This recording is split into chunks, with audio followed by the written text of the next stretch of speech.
David McKinnon. David McKinnon. 非常にいいバッティングをしています。レフトへ伸びていくか、下がって捉えた、見上げた、デビッド・マキノン。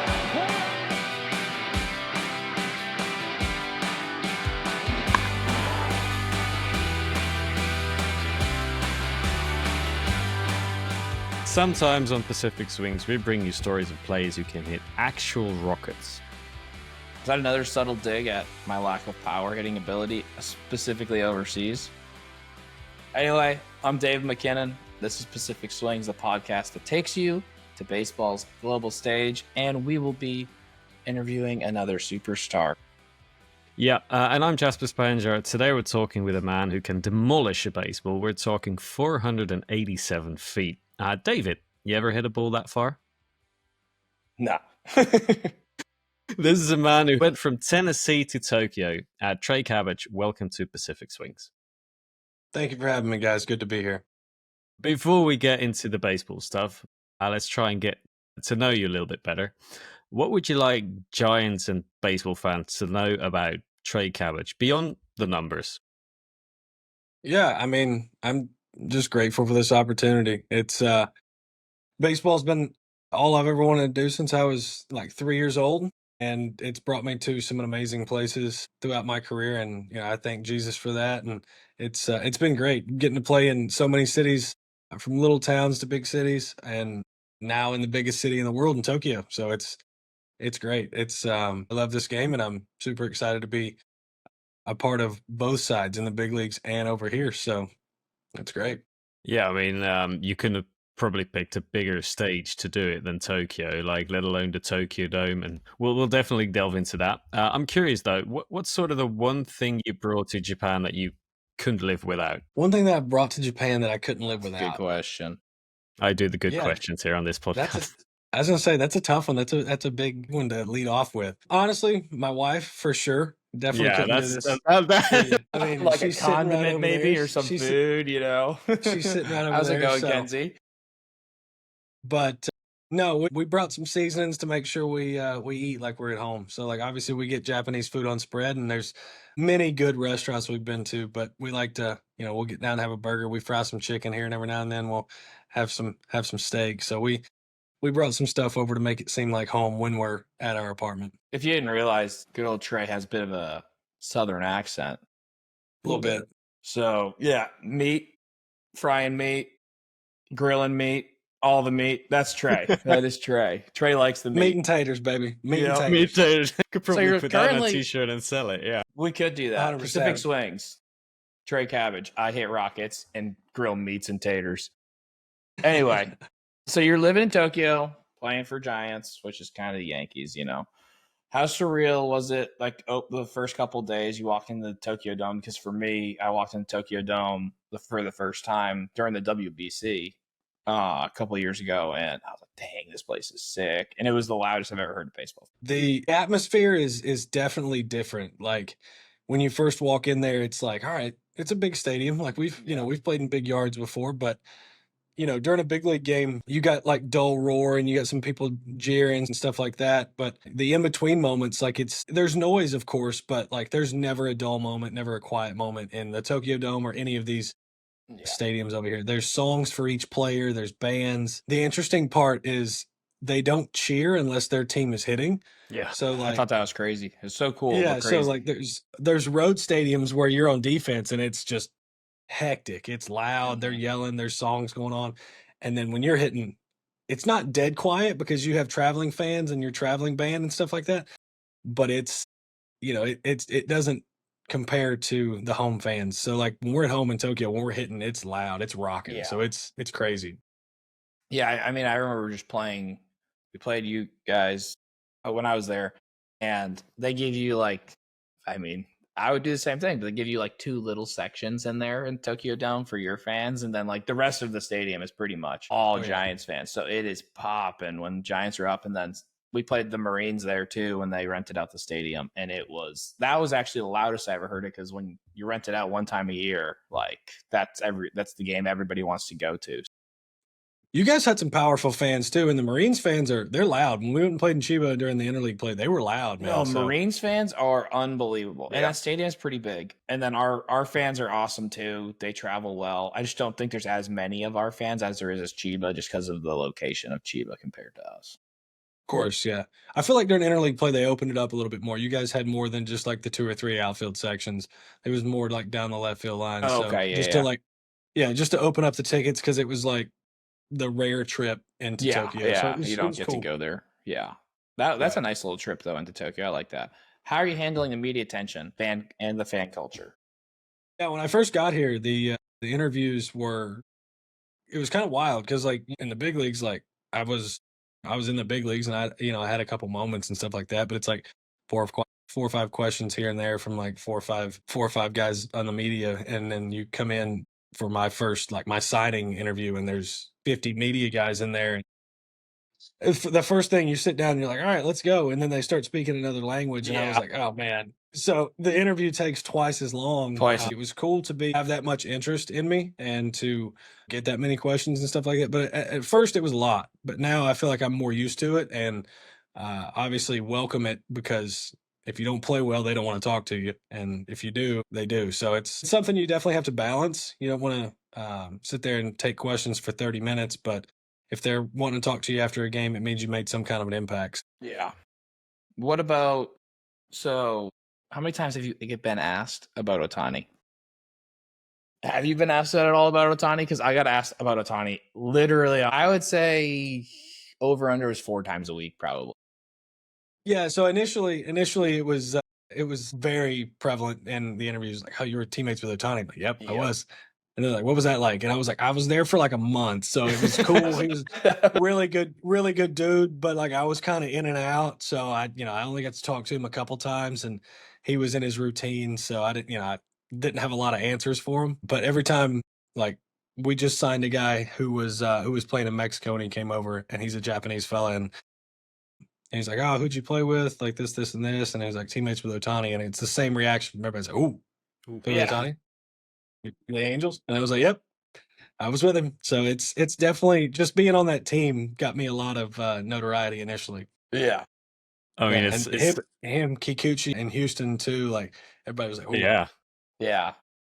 I mean, talk about Kikuchi. I mean, even in like going to Seibu Lion games, you still see quite a few Kikuchi jerseys, because it's just like a guy who's made it to the MLB and then has done well, like, and stayed there for a while, and he's pitching really well this year, obviously. But they're treated, I think, as royalty, and like it's sort of funny that both of you have had that same experience. Like, you're sort of in that small inner circle of, you've played with him, so you must know something about him. We try to avoid name dropping him on every episode, because it's we will name drop him. We will, again but again. we've succeeded so far on this episode. So 100%. Trey, let's talk about the pitching you're facing. What's been your biggest adjustment to NPB pitching so far? Just like, they're very meticulous when they're like, especially when you're slumping, they don't miss spots.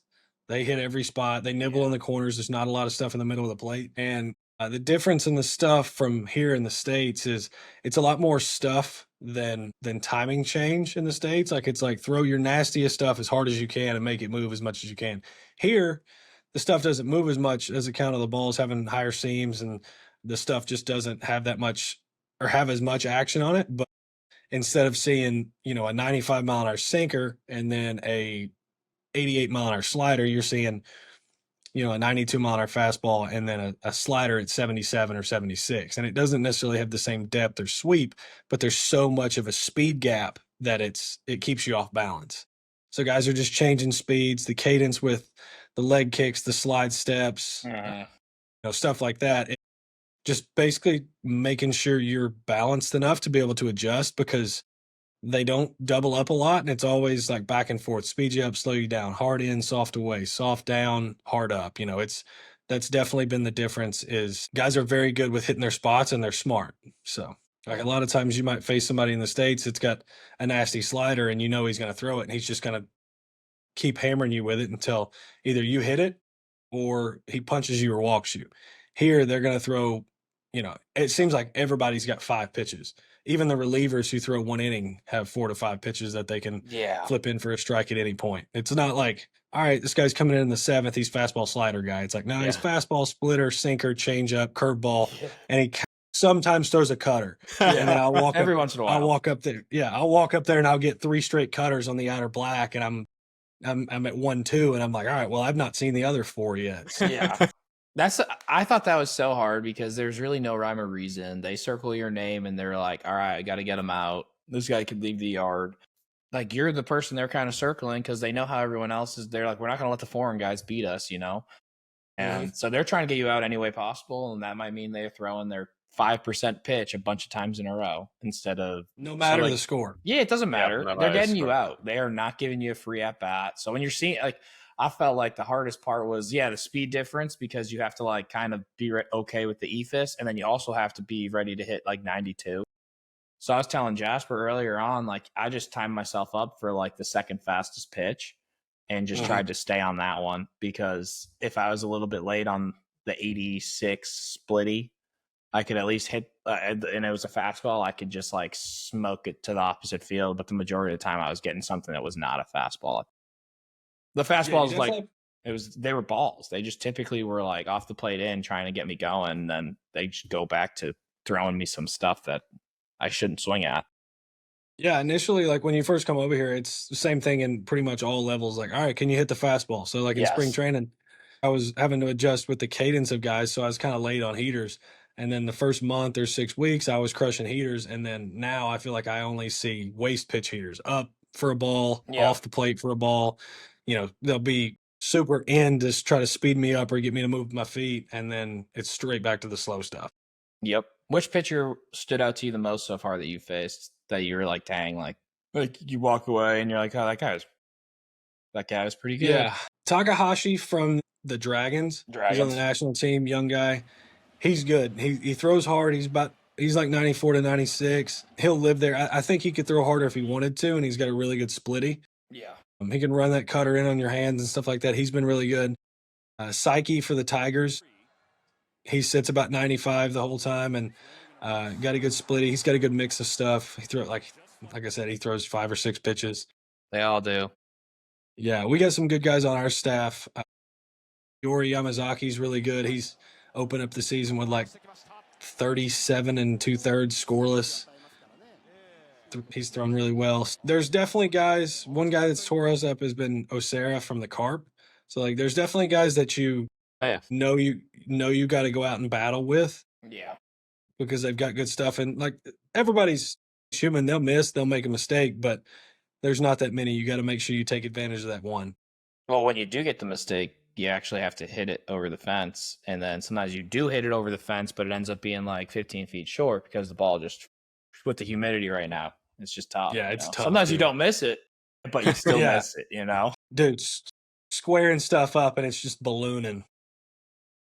It's hard, man. Trey, can you talk to me about sort of the mental preparation you have? Do you feel like it's different now in Japan? Do you feel like you've gained something so far by playing for the Giants this season? I definitely feel like I have stuck mostly to the routine that I would keep in the States. One thing that I've kind of noticed after being over here is, even in the NPB or in the big leagues, I would kind of go out and play a little scared. Like, all right, I want to make sure I stay here. Let's make sure we do everything right. This, and this. You know, let's line everything up. Not in like a superstitious way, but like, let's try to play to where we don't mess up. And that's just not the way to do it. So it's almost going out there with a little bit of like swagger. But when it comes to like mental preparation going in, like, I still watch video. I still look at the scouting reports. Obviously, it's a little different. I have to go through my interpreter because still working on the reading of the Japanese language. No, you're not I'm alone. sure in that's that. going to go swimmingly. Yeah, it's tough. Like, he'll sit there and read it, and it's funny because like, I like the information, but like, there's sometimes overload, of course. So I have to mentally narrow that down to what I'm hearing, because like, we go into a starter meeting or a bullpen meeting, they'll give you every pitch and all that stuff. So it's almost like picking and choosing. Like, I don't want to not listen and just like block the meetings out, but I have to think, all right, I'm probably not going to be worked the same way as normal guys in the lineup. So, because my approach is different than theirs is, and I have more power than some guys. Some guys have more, contact than I do. So You have more power than all of the planet. So it's not just some guys. but it's like taking those things. It's like, all right, this guy's going to do this, but is he going to do this to me, and what situation he's going to do so? Exactly. In the mental preparation, it's like taking the information, but also just going out there and trying to, like we said earlier, take advantage of the mistakes. Like I think it's a pretty simple routine. I go in and I take BP a certain way, like depending on who's starting that day. Mac knows you'll have 2 turtles in BP. You face a righty and a lefty. Yeah, that's crazy. And so, like, if there's a lefty going, I'll usually try to hit. Their machines are different here. So, like, when in the States, I would go in and hit regular BP and take breaking balls off the machine. The machines are different here. So, I'll usually have the BP guy, like, hey, this guy throws a curveball. This round, like middle rounds, I want you to throw curveballs in there and then mix me around. Yeah. Or, like, hey, this guy kind of throws a sweepy slider, like, throw that in there. I go out and take BP a certain way. I come back in, I'll read the scouting report, watch some video. I like to do, like, not really a nap, but like some non-sleep deep rest, just completely check out for about 20, 25 minutes sometimes, and then come into it fresh. Because like if you sit there and stare at the iPad the whole day, or you're sitting there watching video or reading the scouting report, by the end of it, you're like, all right, well, he throws this 12% of the time and this 17% of the time. Which one should I look for in a 2-strike count? Like, it's tough. So Yeah, it gets too much, I mean. exactly. So I feel like it's a little bit harder to like narrow down that information. So here I like to be able to check out, and then when I go out and play, I'm still just going out and playing. My job is to barrel the baseball and do some damage. So take those bits and pieces and then go play, instead of trying to, figure everything out, like I said, and play perfectly. Yeah.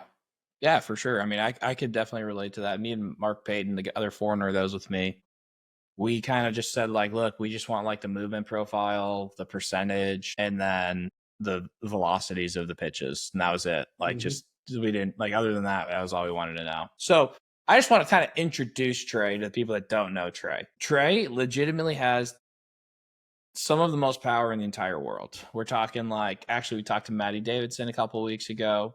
It's like up with, he's a lefty version of that, to the point where he broke, I think, the record in the minors for longest home run ever with 487 feet, something like that. Also, I remember watching him break the record for hardest exit velo from a lefty hitter ever at 120 miles per hour. This ball lit, or 121. What was it, Trey? 121? I held the record for like 3 weeks, and then O'Neal Cruz broke it. Yeah, that was going to happen at some point, because that guy. And then 2 weeks later, he broke his own record. So I held that crown for 3 weeks, and it was a glorious 3 weeks. Like, people don't understand how hard 120. It was a minor league baseball too. But what do you attribute your ability to hit the baseball so hard so far? Like, would you say? I mean, obviously, genetically, you've been gifted.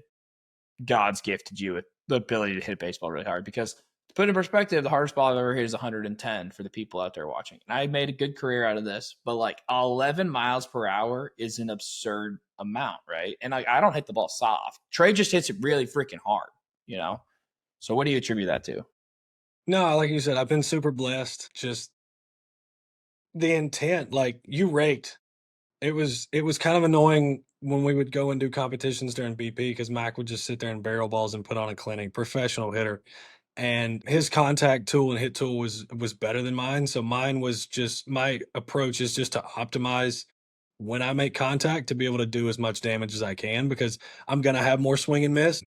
So just, as I train, obviously I'm a little nuts. I like to get as big as strong as I can in the off season. He lifts heavy. During the season, it's a little bit less. Like I got, especially if I'm playing every day, it's more about being on the field. I get paid to play, not to lift. But just with having a little bit more swing and miss, I need to make sure my contact is, quality. When I run into one, I need to make sure I get it. So just the intent, and not that you were like swinging soft or anything like that, but like I know that my game isn't just hitting singles and stuff like that. Like I can run a little bit and swipe some bags, but I gotta, I'm in the lineup to do damage, and so that's the approach I take into it. And like, was there a mechanical change? Like, so I do remember when you were in, I mean, I wouldn't say you struggled, but like when you went to the Angels, dude, something kind of clicked. Like, you always had power, you always had that, but like it kind of clicked for some reason. I don't know why, but you kind of went off in Rocket City, got hurt, didn't play, and then you went off with the Angels. I remember actually I was in Japan watching your first home run on TV because we just got to the field and you went dead center like 460 off the batter's eye in Angel Stadium, which was sick. That was cool. I was all fired up. But yeah, so like what clicked? Did anyone said click? It's like what happened? Just working with the guy I work with in the off season. I hit with Tyler Krieger in Atlanta, and the thought of it was like just getting the barrel behind the baseball. My thought when I was younger was just to run into it, and I was very much a collision hitter. Like if I was on time, I was going to crush it. But just having the approach of like, I can go backside, let's aim there, and if I'm early, I can pull it. And so being able to do that, obviously having to get inside the baseball and just making the path deeper. And honestly, that's kind of been the adjustment here, is not necessarily being on time for a little bit, like getting jammed on velocity that I didn't think I should be getting jammed on. I've had to kind of adjust that to this game, but it was just about like barrel depth and just trying to make sure I was behind everything. And when I caught it, I wasn't clipping it. I was, driving through, and almost our thought was to chase the baseball with the barrel. And so when I got to the Angels, I felt really good in camp, and I worked really good with Kenny Hook, the double A hitting coach at the time. And I almost fought Kenny like 4 times, dude. Me and Kenny get into it in the cage. Hooky was polarizing for sure. I love him, but we almost would fight. We would be yelling at each other in the cage. Yeah, we still talk every now and then. Like we don't talk hitting that much because we're just so far away. But yeah, Hooky was he was my kind of guy, because he would look at me and just be like, you ain't got it today. No. And then I would try to prove him wrong. It was definitely, adjustments of like chasing the baseball with the barrel, getting a little bit more into my legs. Like I felt like I just kind of leg kicked and fell in the past. And then it was more about getting into the backside and stuff like that. So like we said, just with all that going together, optimizing contact.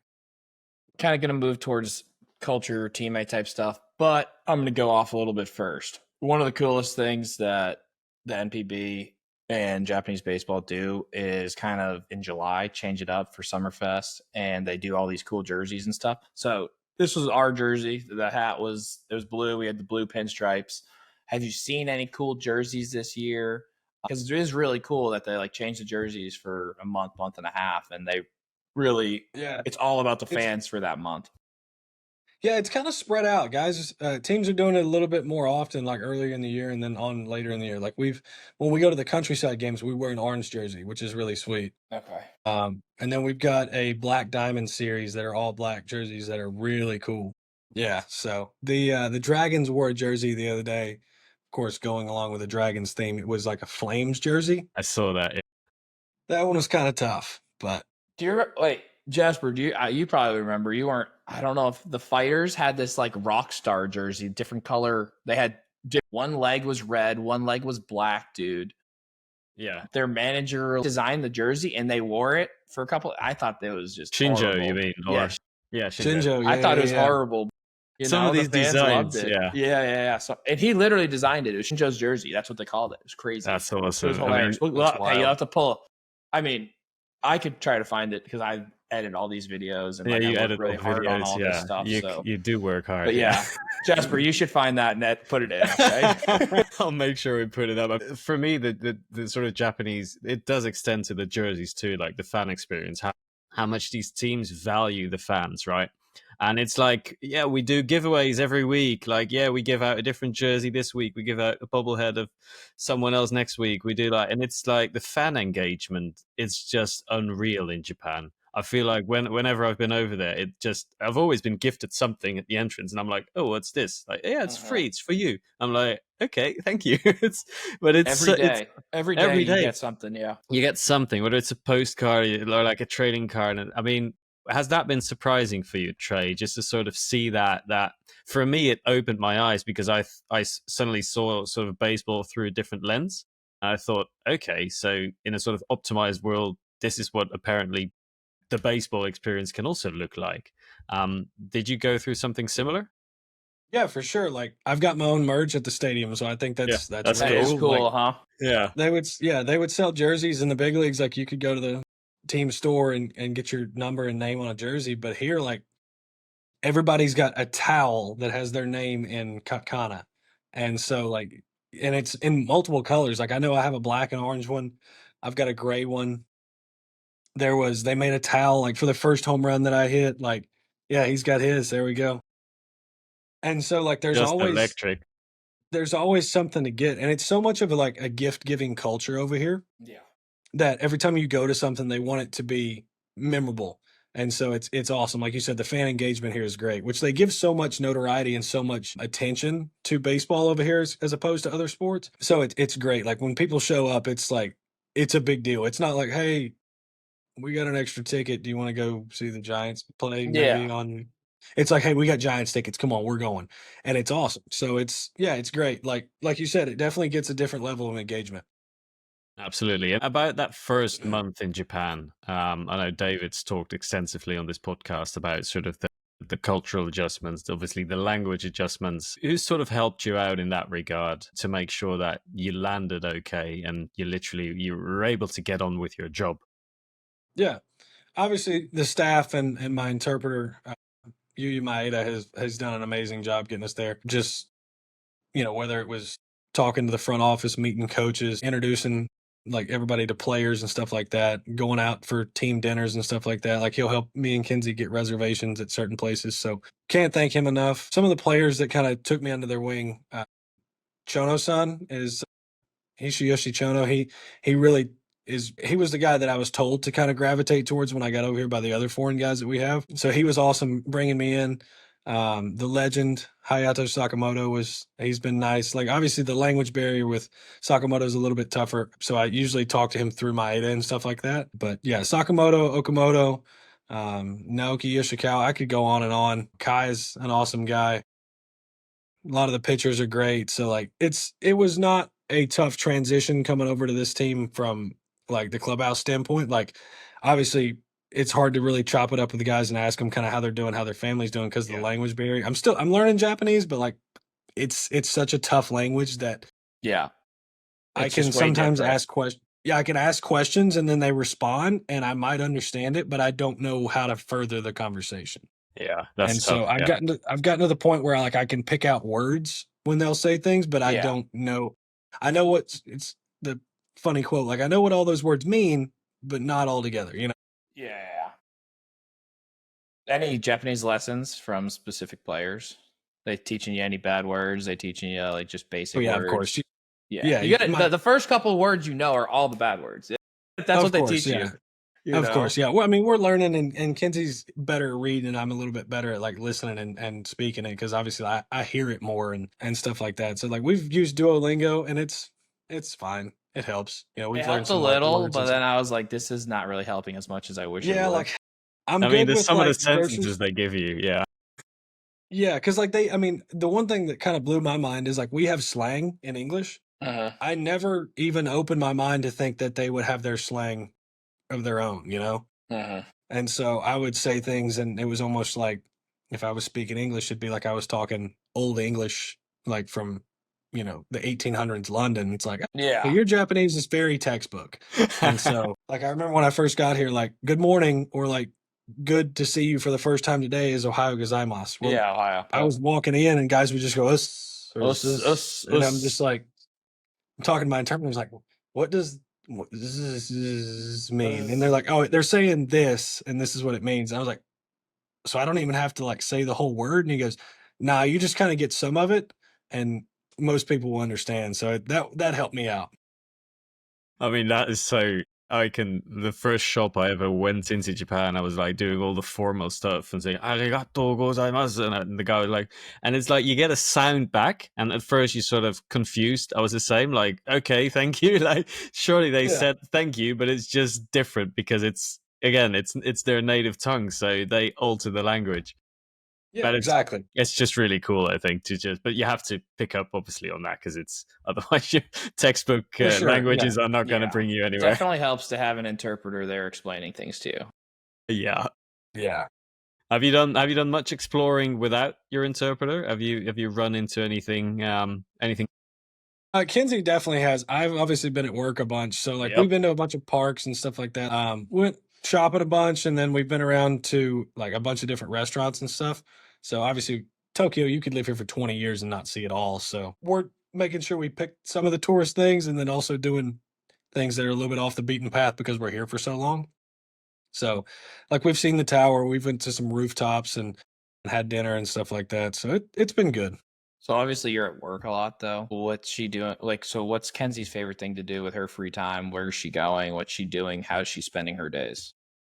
Honestly, Yeah, we should she's have got an entire thing on the wives, like what the wives do. Their At some time, point we will. Yeah. 'cause my wife's probably going to come on too. Pacific Wives. for sure. Yeah, Pacific Swings Wags edition. Yeah. Yeah. No, she'll go work out every day, and then she's got a side business that she runs. She does social media marketing for some clients that she has.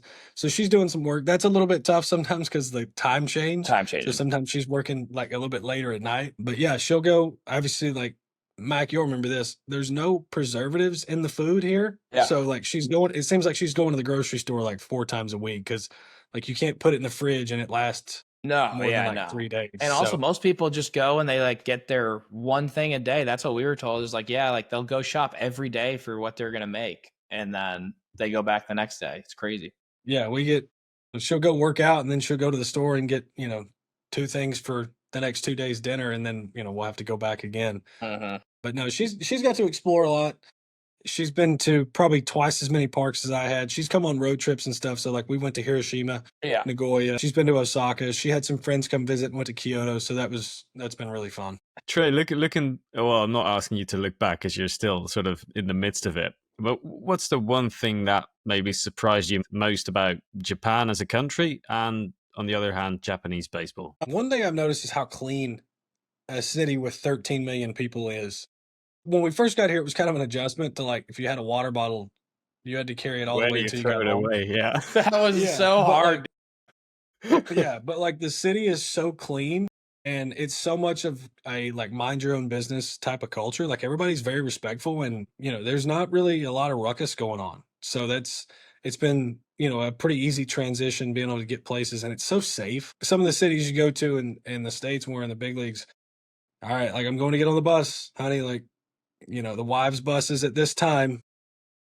Kind of hang out in the hotel until it gets there. Here, like, thank the Lord, I don't have to worry about her going places. Like when she goes to work out, goes to the grocery store, goes and meets friends or something like that. Like I don't have to worry about it. So being super safe and super clean, I really didn't know what to expect, but that's been a pleasant surprise. And from the baseball standpoint, of how much the Japanese style is, I've noticed kind of recently it's a lot like West Coast college baseball, a lot of bunt and run and small ball. And then like with Mac talking about like the baseballs being dead and it kind of being a dead ball era, like it's a lot more strategical, especially in the Central League, because where he was in Cebu, they had a DH. We don't, so the pitchers still hit. That isn't that crazy? The double switch is still very prevalent here Yeah. in the Central League. They use their whole bench in the Central League, which is kind of wild.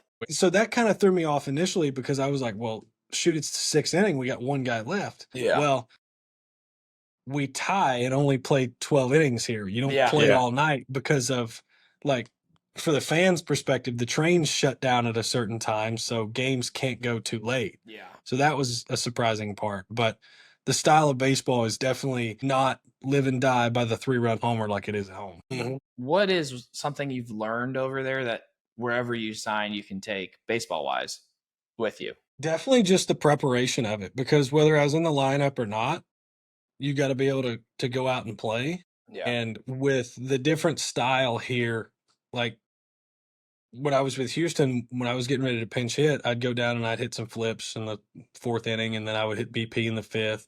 I'd hit machine in the 6th, and then I would stand it on the traject and kind of see who I thought might be coming in. Here, you kind of got a swing room and a foam roller to get loose to go in there. So it's a lot of just strap it on and play. Yeah. And so it comes on like the mental strength and discipline of just, hey, get yourself ready and go out and compete. Yeah.